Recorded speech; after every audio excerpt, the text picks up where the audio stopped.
NGO থেকে পাওয়া বেতন দিয়ে সব দিক সামলিয়ে সংসার পরিচালনা করা অতটাও সহজ ছিল না। কিন্তু তারপরেও যে মা কীভাবে সংসারটা চালিয়েছে তা শুরুতে অনুভার অজানা থাকলেও একসময় জানতে পারে যে মা তার কিছু গহনা বিক্রি করে দিয়েছে। সে টাকা দিয়েই এতদিন ধরে সবটা সামলিয়ে আসছে। চাকরির পাশাপাশি মাস্টার্সে সবে ভর্তি হয়েছে অনুভা। দুদিন মাত্র ক্লাস করতে না করতেই তন্ময়ের মৃত্যুর সংবাদ এলো। আবারও বিধ্বস্ত হয়ে গেল সকলের মন। একটার পর একটা দুর্ঘটনা ঘটে চলল। দুঃখ যেন তাদের আর ছাড়তেই চাইল না। তন্ময় অনুভাকে ছোট বোনের মতো স্নেহ করত। অনুভারও ছিল দুলাভাইয়ের প্রতি অগাধ শ্রদ্ধাবোধ এবং ভাই সমতুল্য ভালোবাসা। এমন একজন মানুষকে হারিয়ে সেও ভেঙে পড়ল মারাত্মকভাবে। একদিকে বাবা মা, আরেকদিকে বোন, আর তার সদ্য ভূমিষ্ঠ হওয়া ছোট্ট শিশু। মৃত্যুর দিন চারেক পার হতে না হতেই ননদেরা কিছুতেই শ্বশুরের ভিটেতে থাকতে দিল না আর্থিকাকে, যার পরনায় তার ঠাঁই হলো বাপের বাড়িতে। সে সময়ে মারাত্মকভাবে পরিবারে দেখা দিল আর্থিক অনটন। ওখানেই ইতি ঘটল অনুভার লেখাপড়ার। সেবার হঠাৎ ঝড় শুরু হলো। সুফিয়া ছুটে গেলেন ছাদ থেকে কাপড় আনতে, কিন্তু সিঁড়ি বেয়ে নিচে নামার সময় হোঁচট খেয়ে পড়ে গেলেন সিঁড়ি থেকে। পা মুচকে গেল ওনার, কপালটাও বেশ খানিকটা ফেটে গেল। চাকরির বিজ্ঞাপন দেখে ইন্টারভিউ দিতে গিয়েছিল অনুভা। বাড়ির নাম্বার থেকে ফোন পেয়ে ইন্টারভিউ না দিয়েই ছুটে এসে মাকে নিয়ে হাসপাতালে যায় মেয়েটা। এক্স রে করে জানা যায় পায়ের হাড় ভেঙে গেছে সুফিয়ার। সেই চিকিৎসা করতে গিয়েই তো অবশিষ্ট অর্থটাও শেষ হয়ে গেল। সাথে বিভিন্ন পরীক্ষা নিরীক্ষা করে আরও বিভিন্ন অসুখ বিসুখ তো ধরা পড়লই। চাকরিটা তখন ভীষণ প্রয়োজন হয়ে পড়ল অনুভার। তখনই চাকরির সন্ধান নিয়ে হাজির হলো নাহিয়ান, যার জন্য আজীবন লোকটার কাছে সে কৃতজ্ঞ থাকবে। খরচ দিন দিন বেড়েই চলেছিল। বাড়িওয়ালা তার মধ্যে ভাড়া 2000 বাড়িয়ে দিল। বাজারে দিন দিন নিত্য প্রয়োজনীয় পণ্যের দামও বেড়ে চলেছে। তাই সুফিয়াই তৎক্ষণাৎ বাড়ি বদলানোর সিদ্ধান্ত নিলেন। মেয়েকে বলে কয়ে যত তাড়াতাড়ি সম্ভব বাড়িটা বদলেও ফেললেন। অতীতের কথা মনে পড়লেই যেমন আনন্দ ঘিরে ধরে, তেমনি কিছু কিছু সময়কার ঘটনা অক্ষিপটে ভেসে উঠলেই চোখ দিয়ে গড়িয়ে পড়ে অশ্রু। আজও ব্যতিক্রম হলো না অনুভার সঙ্গে। জীবনটা হয়তো এতটা কঠিন না হলেও পারত। সুখ হারিয়ে দুঃখ না এলেও হয়তো হতো। রাতের আধারে ভারী দীর্ঘশ্বাস ফেলে চোখের পানি মুছে নিল অনুভা। বারান্দা থেকে ফিরে এলো ঘরে। সিদ্ধান্ত নিল আর অতীত নিয়ে সে ভাববে না, মেনে নেবে বর্তমানকে। যা ভাগ্যে আছে তাই না হয় হতে থাক। তাকে যে আরও কঠিন হতে হবে। চোখের পানি আর সুখে যে তার জন্য নয়। তবুও সে খুশি, রবের ওপর বিশ্বাসী। আল্লাহ যা করেন মঙ্গলের জন্যই তো করেন। বিছানায় শরীর এলিয়ে চোখজোড়া বন্ধ করে নিল অনুভা। কাল আবারও রুটিন মাফিক অফিসে ছুটতে হবে তাকে। উঠতে হবে ভোরে। নরম বালিশে মাথা রাখতেই সকল গ্লানি ভুলে গিয়ে ডুবে গেল তন্ত্রার অতল গহ্বরে। ফজরের নামাজ শেষে হানিফ শেখ 2 পুত্রকে নিয়ে হাঁটতে বের হয়েছেন। এই নিয়ে পরপর 2 বার ধানমন্ডি লেকের পাশে দিয়ে চক্কর দিতে দিতে ক্লান্ত হয়ে পড়েছে সৌহার্দ্য। একটা বেঞ্চ দেখেই হাঁপাতে হাঁপাতে বসে পড়ল তাতে। হানিফ শেখ আর শ্রাবণের অবস্থাও একই, কিন্তু বাপ ছেলে কেউ কারোর সামনে নিজেদের দুর্বলতা প্রকাশ করতে যেন নারাজ। বুক টান টান করে মুখে দাম্ভিকতা ফুটিয়ে ছোট পুত্রের পাশে গিয়ে বসে পড়লেন হানিফ শেখ। কণ্ঠে অহমিকায় এটে বললেন, মাত্র এতটুকুতেই হাঁপিয়ে গেলি? তোর বয়সে আমি থাকতে পুরো গ্রাম 3-4 বার করে কষে বেড়াতাম। অবশ্য তোরা শহরের ছেলেপুলে তো, আবার একটুতেই দুর্বল হয়ে যাস। তা দাদু বেঁচে থাকলে জানা যেত ওনার ছেলেদের কতটুকু ছিল, তা তো আর দাদুর থেকে ভালো কেউই জানবে না। বিদ্রুপ করে কথাটা বলে সামনের দিকে এগিয়ে গেল শ্রাবণ। ভাইয়ের কথা কর্ণপাত হতেই শব্দ ঘুরে হেসে উঠল সৌহার্দ্য। থতমত খেয়ে গেলেন হানিফ শেখ। বিড়বিড় করে বললেন, ছেলে দুটো উচ্ছন্নে গেল, বাবার প্রতি কোনো ভয় ডর নেই। খানিক্ষণ বাদে 2 হাত করে 2 কাপ চা নিয়ে উপস্থিত হলো শ্রাবণ। কাপ দুটো ভাই আর পিতার দিকে বাড়িয়ে দিয়ে বলল, বাড়ি যাচ্ছি আমি, খুব ক্লান্ত লাগছে। হানিফ শেখ এবং সৌহার্দ্য চায়ের কাপ দুটো গ্রহণ করতে হনহনিয়ে প্রস্থান করল শ্রাবণ। চায়ের কাপে চুমুক বসালেন হানিফ শেখ। চোখা দৃষ্টিতে তাকালেন ছোট্ট পুত্রের পানে। পিতার এহনো চাহিনিতে চুপসে গেল সৌহার্দ্য। শুধালো, কি দেখছো? জীবনে তো আর বাবা মাকে কম মিথ্যে কথা বলিসনি। জানিস তো বাবা মাকে মিথ্যা বললে যে পাপ হয়। দুনিয়ার জীবনে পাপ করলে পরকালের জীবনে কিন্তু শান্তি পাওয়া যায় না। নিজের পাপের ভাগটা কমানোর জন্য চটপট করে এখন একটা সত্যি কথা বলে ফেলতো। কি সত্যি? তোর ভাই কার সঙ্গে প্রেম করে? মেয়েটা কে? বাড়ি কোথায়? বাবা কি করে? বিস্ফোরিত নেত্রে পিতার মুখশ্রীতে তাকিয়ে রয় সৌহার্দ্য। পুত্রের এমন চাহনিতে বিরক্ত বোধ করলেন হানিফ শেখ। বললেন, গরুর মতো তাকিয়ে আছিস কেন? নির্দ্বিধায় বন্ধু মনে করে আমায় সব বলতে পারিস। আমি হচ্ছি ডিজিটাল বাবা, কিচ্ছু বলবো না। তোমায় বন্ধু মনে করব? তোমায় কভি নেহি, ইম্পসিবল। কেন? বন্ধু ভাবতে সমস্যা কোথায়? মনে আছে ছোটবেলায় বাড়ির পাশের বালুর মাঠে ক্রিকেট খেলতে গিয়ে ছক্কা মারলাম? এমন ছক্কাই মারলাম যে একবারে মোতালেব চাচার জানলাটা ভেঙে গেল। তখন তুমি কি বলেছিলে? বলেছিলে, বাবা তুই কি জানলাটা ভেঙেছিস? যদি ভেঙে থাকিস তাহলে সত্যিটা বলে ফেল, আমি কিছু বলবো না তোকে। তারপর কি করলে? কি করেছি? সত্যি তো আমি কিছু করিনি। মিথ্যে বলবে না বাবা, তুমি বাড়ি ফিরে মায়ের কাছে সবটা বলে দিয়েছিলে। আর তারপর মা আমার পিঠে কাঠের দুটো স্কেল ভেঙেছিল। হাস্যোজ্জ্বল মুখখানা মলিন হয়ে গেল হানিফ শেখের। আমতা আমতা করে উঠে দাঁড়ালেন বসা থেকে। সামনের পথে যেতে যেতে বললেন, তোর মা যে তোকে মারবে আমি কি জানতাম নাকি? পুরনো কথা মনে রাখতে নেই, বাড়ি চল। সৌহার্দ্য বসা থেকে উঠে বাবার পিছু পিছু হাঁটতে লাগলো। অভিযোগের সুরে বলল, কিন্তু তুমি তো মায়ের হাত থেকেও রক্ষা করনি। আইসক্রিম খাবি? সেদিন মায়ের খেয়ে যখন আমি কাঁদছিলাম তখনও তুমি এই কথাটাই বলেছিলে। আহা, পুরনো কথা মনে রাখতে নেই। মায়ের হাতে মার খেয়েছিস বলেই তো কখনো অমন অঘটন ঘটাসনি। আর আমারও কাউকে জরিমানা দিতে হয়নি। বাপ ছেলে কথা বলতে বলতে এগিয়ে চলল বাড়ির পথে। বাহির থেকে এসে সোজা নিজ কক্ষে প্রবেশ করেছে শ্রাবণ। ক্লান্ত দেহখানা নিয়ে ঢুকে পড়েছে বাথরুমে গোসল করার উদ্দেশ্যে। বেলা বাড়ল। ডাইনিং টেবিলে নাস্তা দিয়েছেন শান্তা। ভার্সিটির জন্য একেবারে তৈরি হয়ে টেবিলে এসে বসেছে শ্রাবণ। শান্তা ইতস্তত করতে করতে ছেলের উদ্দেশ্যে বলেই ফেললেন, কয়েকদিনের জন্য ছুটি নিলে হতো না মেহু? এসব মেয়েদের নামে ডাকবে না তোমা। আর ছুটি বা কেন নেব আমি? ওই যে তোর রবি খালার ননদের মেয়ের কথা বললাম না, তুই তো বিয়ে করবি না বলে নিষেধ করে দিলি। তাই সৌহার্দের জন্য লোকে দেখতে যাবো। ভাবছি বিয়ের কথাবার্তাও একেবারে পাকা করে আসবো। এত তাড়াহুড়ো করছো কেন? তাড়াহুড়ো করবো না? বিয়ের বয়সী মেয়ে, তার উপর সুন্দরী। এসব মেয়ের বাবা মায়ের পেছনে সারাক্ষণ ঘটক করে থাকে। যদি অন্য কারোর সঙ্গে বিয়ে ঠিক হয়ে যায়, আমি তো হতে দেব না। শোনো মা, এসব ব্যাপার নিয়ে বাড়াবাড়ি একদম করো না। এখনকার যুগে ছেলেমেয়েরা মা বাবার ভরসায় বসে থাকে না। কলেজ ভার্সিটিতে পড়তে গিয়ে নিজেরাই নিজেদের লাইফ পার্টনার ঠিক করে নেয়। তাছাড়া সৌহার্দ্য অলরেডি একজনকে পছন্দ করে। তোমরা অন্তত ওর উপরে কোনো চাপ ক্রিয়েট করো না প্লিজ। হতভম্ব হতবাক হয়ে গেলেন শান্তা। আতঙ্কিত কণ্ঠে বলে উঠলেন, কি? শুভু প্রেম করে? মায়ের চিৎকারে দম ছাড়ে শ্রাবণ। বিরক্ত হওয়ার ভঙ্গিতে বলে, সিক্রেট করো না মা। আমার জানা মতে বাবার সঙ্গেও তোমার প্রেমের সম্পর্ক ছিল। ওইদিকে নানা বাবাকে পছন্দ করতেন না, তাই তুমি বাবার হাত ধরে পালিয়ে গিয়েছিলে। পরে অবশ্য মান সম্মানের ভয়ে নানা আবারও তোমাদের বিয়েটা নতুন করে দিয়ে দেয়। তবে মন থেকে কিন্তু মেনে নেননি। ঘটনাটা আরও 32 বছর আগের। সেই তুমি 32 বছর পর কিভাবে ছেলেদের উপরে নিজের মতামত চাপিয়ে দিতে চাইছো তুমি? ছেলের কথায় মিইয়ে গেলেন শান্তা। কিছু সময় অতিক্রম হতেই ফের প্রশ্ন করলেন, মেহু সত্যি করে বলতো, তুই কি প্রেম করিস? কোনো ভনিতা ছাড়াই খেতে খেতে শ্রাবণ উত্তর দিল, হুম, প্রেম করি না। ওইসব প্রেম টেম আমার সঙ্গে যায় না। তবে মেয়ে পছন্দ আছে। মেয়েটা কি জানে তুই ওকে পছন্দ করিস? আচ্ছা, ওই মেয়েও কি তোকে পছন্দ করে? মা হয়ে ছেলেকে ওইসব প্রশ্ন করা উচিত নয় মা। কথাটা শেষ করে খাবার টেবিল ছেড়ে উঠে গেল শ্রাবণ। মায়ের থেকে বিদায় নিয়ে বের হলো বাড়ি থেকে। শ্রাবণ যেতে না যেতেই টেবিলে একে একে উপস্থিত হয় হানিফ শেখ এবং সৌহার্দ্য। মাকে গোমরা মুখ করে বসে থাকতে দেখে সৌহার্দ্য শুধায়, তোমার আবার কি হয়েছে মা? মুখ ভার কেন? মেহেরও বিয়ের জন্য মেয়ে পছন্দ আছে, শেষে কিনা মেহু প্রেম করে? স্ত্রীর কথা শেষ হতেই হানিফ শেখ সব জানতার মতো ভাব নিয়ে বললেন, এ আর নতুন কি? খবরটা অতীব পুরনো। মেয়েটার নাম ঠিকানা যদি জানতে পারো তাহলে সেটাই হবে নতুন এবং টাটকা খবর। চোখ যারা চকচক করে উঠল শান্তার। প্রশ্নবিদ্ধ দৃষ্টিতে স্বামীর পানে তাকালেন, শুধালেন, তুমি জানতে ও প্রেম করে? কিভাবে জানলে? কবে জানলে?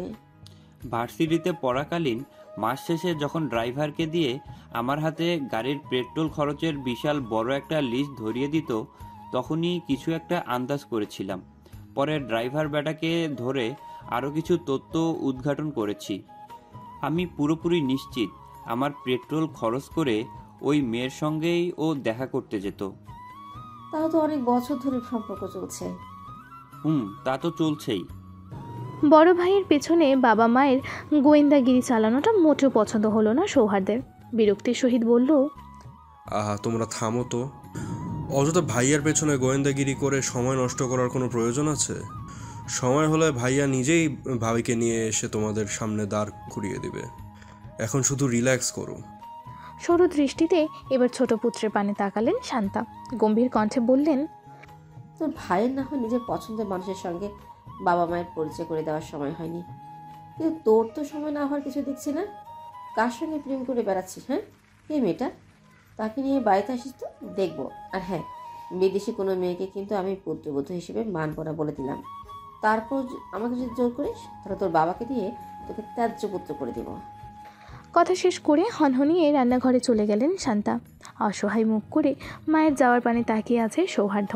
হানিফ শেখ উৎফুল্ল কণ্ঠে বললেন, তোদের দুই ভাইকে নিয়ে আমি গর্বিত।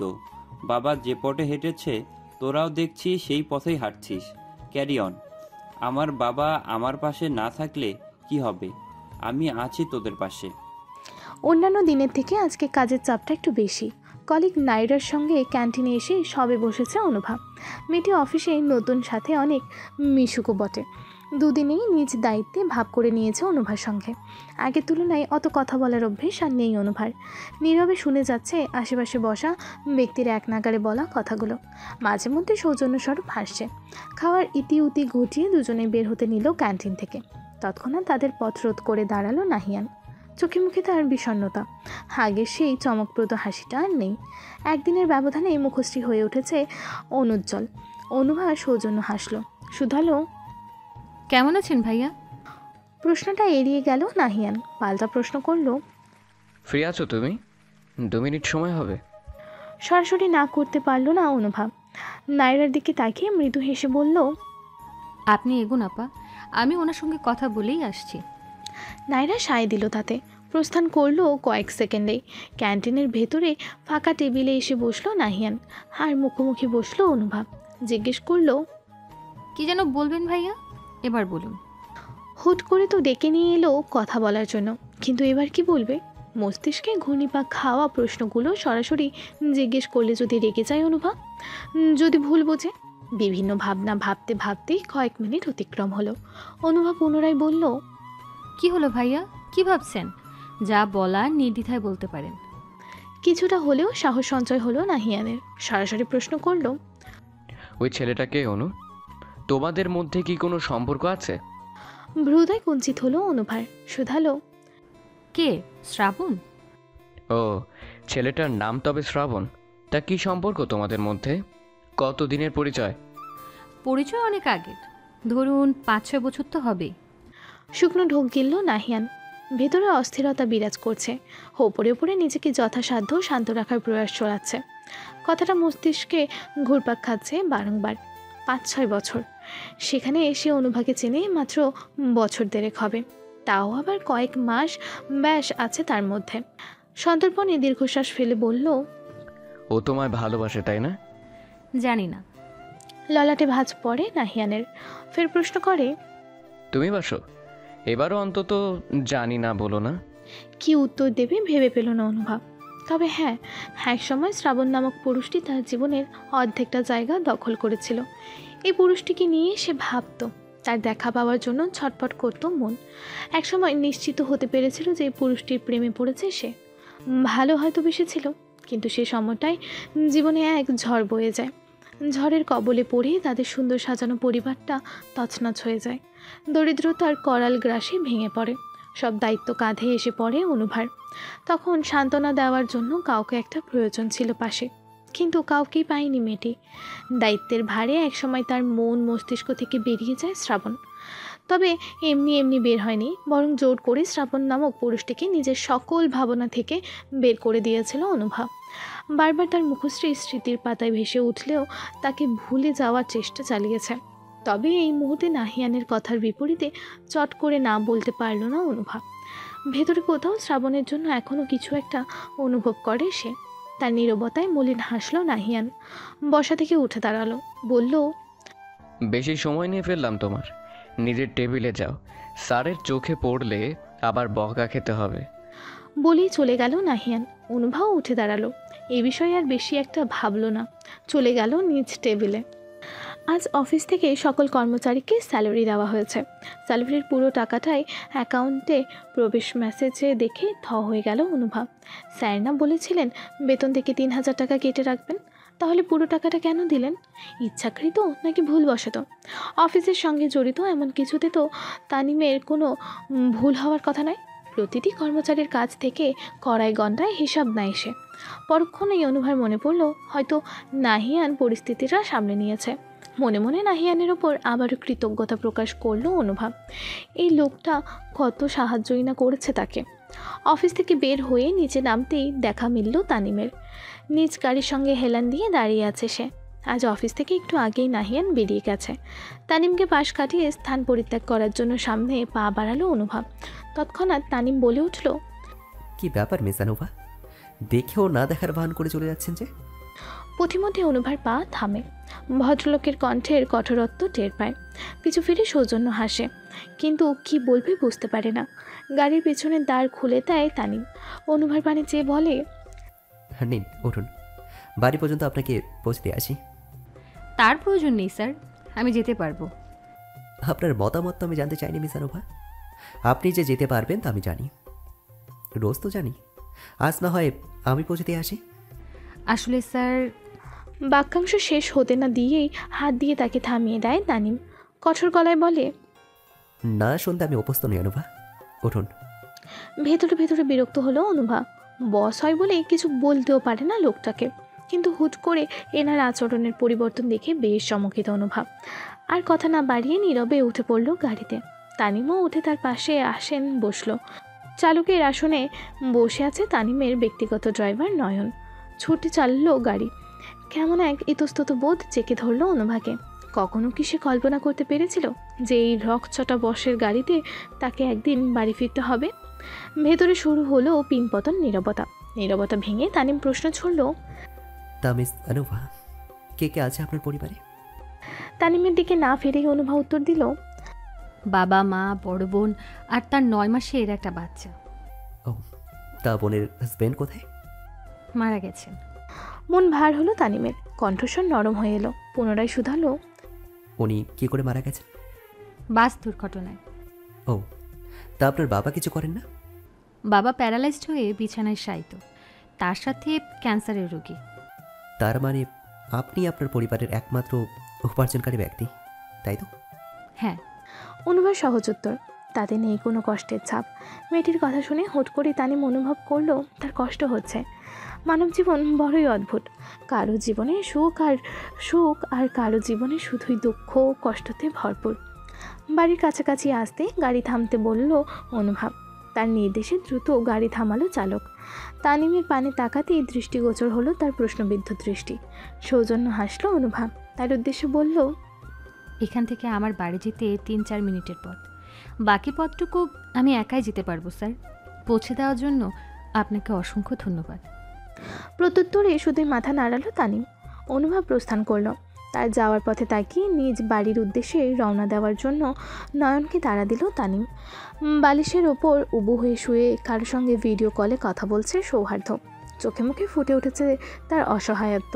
স্ক্রিনে ভাসছে একটি মেয়েলি মুখ। মেয়েটির চোখে মুখে রাগ স্পষ্ট।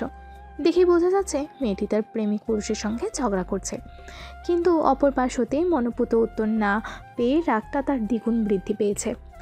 বিনা কারণে প্রেমিকার এমন ঝগড়ায় এবার চরম বিরক্ত হলো সৌহার্দ্য। বাজখাই গলায় বলল, এবার একটু চুপ করবে প্রান্তি, জাস্ট অসহ্য লাগছে। তার এতটুকু কথাই যথেষ্ট ছিল প্রান্তি নামক মেয়েটির রাগ নামক আগুনের লেলিহান শিখা বৃদ্ধি করার। শক্ত কণ্ঠে বলল, অসহ্য লাগছে আমায়? বাহ, বিডিতে গিয়ে তো তোমার ভালোই উন্নতি হয়েছে দেখছি। তোমার সমস্যা কি বলবে? সারাদিন পর একবার কল ধরার সময় পাও, অথচ এই সময়টাও ঝগড়া করে কাটাতে হবে। কি এমন বললাম যে এত চড়তে হবে তোমাকে? আমার আবার কিসের সমস্যা? আমার তো কোনো সমস্যা নেই, সব সমস্যা তোমার। তুমি রীতিমতো আমাকে বিয়ের জন্য চাপ দিচ্ছ। চাপ কোথায় দিলাম? আমি কি বলেছি এখনই বিয়ে করো? আমি শুধু বলেছি আমার মা তোমায় দেখতে চাইছে। কেন দেখতে চাইবে? আমি কারোর সঙ্গে দেখা করতে পারবো না, আর না আমি এখন বিড়িতে যাব। আহা, বিড়িতে আসতে কে বলেছে? এখন আমরা যেভাবে কথা বলি সেভাবেই মায়ের সঙ্গে কথা বলবে। দিনের বেলায় না হয় তোমায় ভিডিও কল দিব। প্রান্তির চোখে মুখে ফুটে উঠল বিরক্তির ছাপ। বলল, বাঙালি ছেলের সঙ্গে রিলেশনে জড়ানোটাই আমার সবচেয়ে বড় ভুল হয়েছে। তোমরা সারাক্ষণ মায়ের আঁচল ধরে থাকো কেন বলো তো? কই, আমার মা তো তোমায় দেখতে চাইনি কখনো, তাহলে তোমার মা কেন দেখতে চাইবেন? থার্ড ক্লাস যত্ত সব। রিলেশন হতে না হতেই বিয়ের জন্য পাগল হয়ে যায় এরা। প্রান্তির কথায় হতবাক হয়ে গেল সৌহার্দ্য। তার মাকে নিয়ে মেয়েটার মনে এত বাজে বাজে চিন্তা উদয় হয়েছে। কই, সম্পর্কে শুরুতে তো এমনটা ছিল না প্রান্তি। তাহলে আর না, কখনো মেয়েটিকে এই সম্পর্কে আসার জন্য চাপ সৃষ্টি করেছিল সৌহার্দ্য। সে তো নিজ থেকেই এসেছিল তার কাছে। দীর্ঘশ্বাস ফেলে সৌহার্দ্য, স্ক্রিনে গাঢ় দৃষ্টি ফেলে শুধায়, বাঙালি তো তুমিও, তাহলে বাঙালিদের নিয়ে এত হীন চিন্তা কেন এলো তোমার মাথায়? প্রান্তি নিশ্চুপ, বড় বড় নিঃশ্বাস ফেলে রাগ নিয়ন্ত্রণের চেষ্টায় মগ্ন সে। সৌহার্দ্য চোয়াল শক্ত হলো তার নীরবতায়। বলল, রিলেশনটা নিয়ে তুমি আর খুশি নও, তাই তো? আমাকে আর ভালো লাগে না তোমার। অথচ আমি তোমায় নিয়ে বাকিটা জীবন অতিক্রম করতে চেয়েছিলাম। ব্রেকআপ করতে চাও সেটা সরাসরি বলে দিলেই হতো। আমার মাকে থার্ড ক্লাস বলে হীন মানসিকতার প্রমাণ দিয়ে নিজেকে ছোট করার কোনো প্রয়োজনই ছিল না। চমকে গেল প্রান্তি। অফিসের কিছু কাজে ইদানিং সে প্রচণ্ড ডিস্টার্ব। রাগের মাথায় কী বলে ফেলেছে নিজেই জানে না। তার এই নীরবতা দেখে সৌহার্দ্যের রাগও বৃদ্ধি পেল। যদিও ছেলেটা সহজে রাগে না, নিজেকে ঠান্ডা শান্ত রাখার অধিক নিয়ন্ত্রণ ক্ষমতা আছে তার, কিন্তু মায়ের অপমান কিছুতেই মেনে নেওয়ার ছেলে নয় সে। ফের কঠিন স্বরে বলল, যাও, ব্রেকআপ তোমার সঙ্গে। আর কখনো তোমায় বিরক্ত করা তো দূরের কথা, আজকের পর থেকে তোমায় আমি চিনি না। কথাটা শেষ করেই কল কেটে মেয়েটিকে সব জায়গা থেকে ব্লক করে দিল সৌহার্দ্য। এই মুহূর্তে সব কিছু তার নিকট অসহ্য লাগছে। হুট করে প্রিয় মানুষের বদলে যাওয়াটা মেনে নেওয়াটা যেন দুষ্কর। হাতের মোবাইলটা ছুঁড়ে ফেলল মেঝেতে। কানাডায় পড়তে গিয়ে প্রান্তি নামক মেয়েটির সঙ্গে দেখা হয় সৌহার্দ্যের।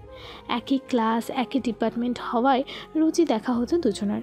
বাঙালি হওয়ায় আগ বাড়িয়েই সৌহার্দ্য বেশ কয়েকবার কথা বলেছিল তার সঙ্গে। তবে কথা বলার প্রধান কারণই ছিল নোটস। সৌহার্দ্যর মনে পড়ে না লেখাপড়ার বাইরে কবে সে কথা বলেছিল এই মেয়েটির সঙ্গে। শান্তা রোজ রোজ ছেলেকে কল করে বারবার মনে করিয়ে দিতেন, শোন সহ, ওসব বিদেশি মেয়ের প্রেমে কিন্তু একদম পড়বে না। বিদেশি মেয়েরা ভালো হয় না। আমি তোর জন্য একটা ধার্মিক মেয়ে খুঁজে এনে দেব। ইহকালেও শান্তি, পরকালেও শান্তি। পরিচয় বন্ধুত্বের 3 বছর পার হতেই সৌহার্দ্যের প্রতি দুর্বল হয়ে পড়ে প্রান্তি। একসময় বন্ধু বান্ধব সকলের সামনে নিজের মনের কথা সৌহার্দ্যকে জানিয়েও দেয় রিলেশনশিপে যাওয়ার প্রস্তাব। সঙ্গে সঙ্গে তার শেষ প্রস্তাব নাকচ করে দিয়েছিল সৌহার্দ্য। কিন্তু একটা সময় সে হার মেনে নেয়। কথায় কথায় পুত্রবধূ হিসেবে মায়ের কেমন মেয়ে পছন্দ অপছন্দ তাও জানিয়ে দিয়েছিল তাকে। তা শুনে প্রান্তি বলেছিল, শাশুড়ি মায়ের ছেলেকে পাওয়ার জন্য না হয় নিজেকে একটু পরিবর্তন করে ফেললাম, শাশুড়ি মায়ের মনের মতো বৌমা হয়ে উঠলাম। এ আর এমন কি কঠিন কাজ?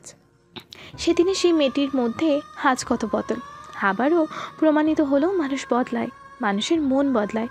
রাত যত গভীর হচ্ছে ততই চারিদিকে ছড়িয়ে পড়ছে শিউলি ফুলের সুবাস। এত রাতেও ঘুম নেই শ্রাবণের চোখে। বিশাল ছাদটায় মাথা উঁচু করে দাঁড়িয়ে থাকা শিউলি গাছটাতে শুভ্র রঙা ফুল ফুটেছে। নরম বিছানা ছেড়ে অনেকক্ষণ ধরে ছাদে এসে দাঁড়িয়ে আছে শ্রাবণ। এক দৃষ্টে তাকিয়ে আছে সদ্য ফুটন্ত ফুলের পানে। গত শরতে যে গাছটি তার সবুজ পাতা নিয়ে দাঁড়িয়েছিল, সেই গাছটিতেই এই শরতে ফুল ফুলে ভরা। কিছু একটা মস্তিষ্কে উকি দিতেই ঠোঁটের কানে সে চওড়া হাসি ফুটে উঠল শ্রাবণের। গাছ থেকে অজস্র ফুল পেরিয়ে বোঝাই করল পরিধে ও ট্রাউজারের পকেটে। তারপর নিঃশব্দে নেমে গেল ছাদ থেকে। শব্দহীন কদম ফেলে ঘর থেকে গাড়ির চাবিটা এনে বেরিয়ে পড়ল বাড়ি থেকে। সারাদিন কাজে ডুবে থাকায় বাড়ি ফিরতে হয় ক্লান্ত শরীর নিয়ে। ক্লান্ত শরীর বিছানায় ফেলতেই রাজ্যের ঘুম এসে আবেষ্টিত করে নেয় অনুভাকে। জীবনে এত অপূর্ণতা, দুঃখ, চিন্তা থাকার পরেও ঘুমের সঙ্গে যেন মেয়েটার গোপন কোনো সিদ্ধি রয়েছে। বরাবরের মতো আজও সে গভীর ঘুমে আচ্ছন্ন। তাইমকে এখন নিজের কাছেই রাখে আর্থিকা, যত্ন করে ঘুম পাড়িয়ে দেয়, খাওয়ায়, বাদবাকি কাজও করে। দিন যত পার হচ্ছে ততই মেয়েটা আগের মতো স্বাভাবিক হয়ে উঠছে। তাই এখন অনুভার কাজটা একটু লাঘব হয়েছে। কিন্তু অনুভার ঘুমটা বেশিক্ষণ স্থায়ী হলো না। কারো নিকট হয়তো তার এই শান্তির ঘুমটা পছন্দ হলো না। মোবাইল বেজে উঠল ঝংকার তুলে। পরপর কয়েকবার চোখ আধবোজা করে মেলে কল রিসিভ করলো অনুভা। ঘুম জড়ানো কণ্ঠে শুধালো, হ্যালো, কে? আমি আমি আমি কে? শ্রাবণ। মস্তিষ্ক সজাগ হয়ে উঠল অনুভার। ঘুমের নেশা কেটে গেল মুহূর্তেই। কণ্ঠে সেই ঘুমো ঘুমো ভাবটাও আর নেই। তার নীরবতায় অপর পাশ থেকে ভেসে এলো আকুল আবেদন। আমি নিচে দাঁড়িয়ে আছি, আসবে একবার, খুব দেখতে ইচ্ছে করছে তোমাকে। অবাক হলো অনুভা। ঘড়িতে 2:45। এত রাতে এই ছেলে নিচে দাঁড়িয়ে। দ্রুত কল কেটে মাথায় ভালো করে ওড়না জড়িয়ে নিয়ে গায়ে জড়ালো একটা চাদর। রাতে বাড়ির মেইন গেটে তালা দেওয়া থাকে, কিন্তু প্রত্যেক ফ্ল্যাটে একটা করে চাবি দিয়ে রেখেছে বাড়িওয়ালা ভদ্রলোক। ফ্ল্যাটের দরজা বাহির থেকে লক করে নিচে নামলো অনুভা। গেটের তালা খুলে বের হতেই হলুদ লাইটের টিমটিম আলোয় স্পষ্ট ফুটে উঠল পরিচিত অনাকাঙ্ক্ষিত মানুষটির মুখশ্রী। হাত ভাঁজ করে সামনের বিল্ডিংয়ের দেয়ালে হেলান দিয়ে দাঁড়িয়ে আছে শ্রাবণ। অনুভাকে দেখতে পেয়েই বহুল প্রতীক্ষিত হাসিটা বিস্তর লাভ করলো তার অধরে। চমকিত মুখশ্রী দেখেই ভেতরে ভেতরে তৃপ্ত হলো। এগিয়ে এসে ছেলেটির সম্মুখে দাঁড়ালো অনুভা। কিন্তু তাকে কোনো প্রশ্ন করার সুযোগ না দিয়েই শ্রাবণ বলে উঠল, চলো। কোথায়? তার আগে বলো, তুমি এত রাতে এখানে কেন? আশা বারণ? জানি না। দীর্ঘশ্বাস ফেলে সামনের দিকে হাঁটা ধরল শ্রাবণ। উপায়ান্তর না পেয়ে অনুভাও দূরত্ব রেখে পিছু পিছু হাঁটতে লাগলো। গলি পার হয়ে উঠে এলো মেইন রাস্তায়। রাস্তায় গাড়ির সংখ্যা খুবই কম। হাঁটতে হাঁটতে অনুভব প্রশ্ন করল, যাচ্ছি কোথায় আমরা? এত রাতে ঘর বাড়ি ছেড়ে এখানে কি করছো? কোথায় যাচ্ছি সেটা জানি না, তবে তোমায় খুব দেখতে ইচ্ছে করছিল, তাই তো চলে এসেছি। এতদিন পর হুটহাট করে কেন দেখতে ইচ্ছে করবে? মাঝখানে 3 বছরের মতো সময় যে একেবারে না দেখে কাটিয়ে দিয়েছ, তখন কেন এসব দেখা দেখি শখ জাগেনি? হুট করে আবার কোত্থেকে না কোত্থেকে উদয় হয়ে ঢং দেখানো হচ্ছে। কণ্ঠে অনুভার ক্ষোভ ঝরে পড়ল। কথাগুলো শ্রবণনালী পর্যন্ত পৌঁছাতেই পথিমধ্যে থেমে গেল শ্রাবণ। অনুভার মুখশ্রীতে দৃষ্টি স্থির রেখে হাত ভাঁজ করে দাঁড়ালো। তার এহেন দৃষ্টিতে ঘাবড়ে গেল অনুভব। মনের গহিনী ঘিরে ধরল অনুশোচনায়। রাগের মাথায় মুখ ফুসকে বেরিয়ে গেছে কথাগুলো। শ্রাবণের মুখশ্রীতে পূর্বের হাসিটা এখনও বিদ্যমান। বাম্ভ্রু উঁচিয়ে পাল্টে প্রশ্ন ছুড়ল, কোথা থেকে না কোথা থেকে উদয় হয়েছি মানে? আমার অনুভূতি তোমার নিকট ঢং মনে হয় নোভা? স্বাভাবিক এবং ভালো আচরণ করছি বলে নিজের মন পুতো যা ইচ্ছা ভেবে নিচ্ছ? তুমি যা ভাবছো আমি আসলে... কথার মাঝখানেই তাকে থামিয়ে দিল শ্রাবণ। বলল, বাইরে যাওয়ার কথা তোমাকে আমি আগেই জানিয়েছিলাম, এমনকি চিঠিতেও সব কিছু লিখে গিয়েছিলাম। যোগাযোগ করার জন্য নাম্বারটা পর্যন্ত দিয়ে দিয়েছিলাম, কিন্তু তুমি কোনো রেসপন্সই করোনি। এখন আবার এটা বলো না চিঠিটা তুমি হাতেই পাওনি। আমি জানি চিঠিটা তুমি পেয়েছিলে এবং পুরো চিঠিটা খুব মনোযোগ সহকারে পড়েছো। কতদিন তোমার একটা ফোনের জন্য অপেক্ষা করেছি তা কি তুমি জানো? জানলে নিশ্চয়ই এমনটা করতে পারতে না। অপেক্ষা করাটা যে কতটা কষ্টের তা শুধু তারাই জানে যারা অপেক্ষা করে। এতে অবশ্য তোমার উপরে আমার চরম রাগ হওয়ার কথা ছিল। রাগ হয়েছিল বটে, খুব রাগ হয়েছিল তোমার প্রতি। ইচ্ছে করছিল ওখান থেকে এসেই তোমার ফর্সা গাল দুটো একেবারে গরম করে দিতে। হতভম্ব দৃষ্টিতে তাকিয়ে রইল অনুভব। দম ছাড়ল শ্রাবণ। ফের বলল, যখন তোমার পরিস্থিতি সম্পর্কে জানতে পারলাম তখন সেই পুষে রাখা রাগগুলো এক নিমিষেই উধাও হয়ে গেল। যার জীবনটাই এত এলোমেলো হয়ে গেল তার উপরে রাগ পুষে রেখি বা কী লাভ? নরম হলো অনুভার মন। এই মুহূর্তে নিজেকে বড্ড অসহায় ঠেকছে নিজের কাছে। কণ্ঠে আবেগ ঠেলে বলল, সব যখন জানতেই তাহলে আবার কেন এলে আমার জীবনে? তুমি বুদ্ধিমান পুরুষ। বুদ্ধিমান পুরুষদের এমন বড় বড় ভুল করা মানায় না শ্রাবণ। আমার সামনে আসা যে তোমার মোটেও উচিত হয়নি। মুচকি হাসলো শ্রাবণ। পূর্বের ন্যায় আবারও হাঁটতে লাগলো সামনের পথ ধরে। বলল, তোমার উচিত হয়নি তোমার বসের গাড়িতে করে বাড়ি পর্যন্ত ফেরা। চাকরি করলেই যে অফিসের বসের গাড়িতে করে বাড়িতে ফিরতে হবে এমন কোনো ধরাবাঁধা নিয়ম তো নেই নোভা। পূর্বর ন্যায় হতভম্ব হলো অনুভা। শ্রাবণ কি করে জানলো এ কথা? থামলো শ্রাবণ, পেছনের দিকে এগিয়ে এলো। মেয়েটির প্রশ্নবিদ্ধ দৃষ্টি অবজ্ঞা করে পকেট থেকে বের করলো সঙ্গে করে নিয়ে আসা ফুলগুলো, বাড়িয়ে দিল অনুভার দিকে। অনুভা হাত দুটো উঁচু করে ধরলো তার সম্মুখে, গ্রহণ করলো সেই ফুল। নাকের কাছে নিয়ে চোখ বন্ধ করে পরম আবেশে শুকে নিল সে সুমিষ্ঠ গ্রাণ। প্রেয়সীর মুখশ্রীতে তৃপ্তির রেখা দেখতেই চমৎকার হাসল শ্রাবণ। নেশাতুর কণ্ঠে বলল, তুমি স্নিগ্ধ, ঠিক এই শুভ্র শিউলির মতো। তুমি সুন্দর এই শরতের মতো। তুমি চঞ্চল বর্ষা মেঘমালা। তুমি শ্রাবণের প্রিয়তমা নোভা। পুরো দেহখানা ক্ষণিকের জন্য কেঁপে উঠল অনুভার। লোমকূপ জাগ্রত হলো, সতেজ হয়ে উঠল হৃদয়। চলে যাওয়ার জন্য পা বাড়ালো শ্রাবণ। সন্তর্পণে দীর্ঘশ্বাস ফেলে বিড়বিড় করে বলতে লাগলো, I am jealous, Nova. I get jealous whenever I see you with someone else.